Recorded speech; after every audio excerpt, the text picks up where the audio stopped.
Hungary and Slovakia are moving to court. Both governments now say they will file separate lawsuits at the EU Court of Justice against the European Union's ban on Russian gas imports, coordinating their legal strategy while pursuing individual cases. The European Union has formally approved a stepwise ban on Russian gas imports, marking one of the most far-reaching energy decisions since the Ukraine war began. The regulation phases out both pipeline gas and liquefied natural gas from Russia, with a full LNG ban from January 2027 and pipeline gas imports ending by autumn 2027. Brussels calls it energy independence. Critics inside the EU are calling it economic self-harm. The European Commission says the move is central to its Repower EU strategy to end reliance on Russian energy. The regulation introduces strict monitoring of gas origins, heavy financial penalties for violations, and mandatory national diversification plans. While EU leaders argue the stepwise approach will limit market shocks, the decision has immediately triggered resistance from some member states. Hungary has mounted the strongest pushback. Foreign Minister Szijjártó Péter warned that banning Russian oil and natural gas directly contradicts Hungary's national interests and will severely impact households and industry. Without Russian resources, 3 times bills would come. The ban on the purchase of Russian oil and natural gas is strongly contradictory to the interests of Hungary. If we can't buy oil and natural gas from Russia, it means that the number of families' energy can increase threefold, and factories can be in a difficult situation due to the increase in prices.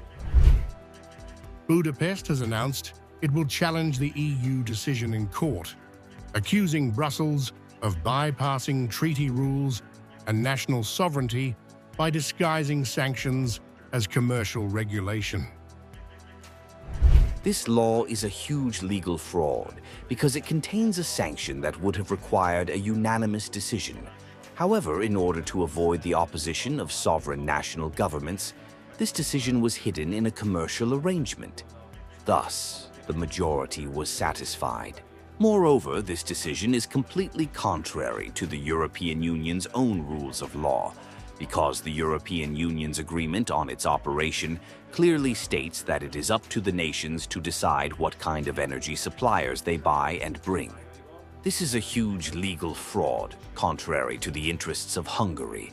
The ban on the purchase of Russian oil and natural gas means a huge increase in prices. This is what Brussels wants. This is what the TISA party wants.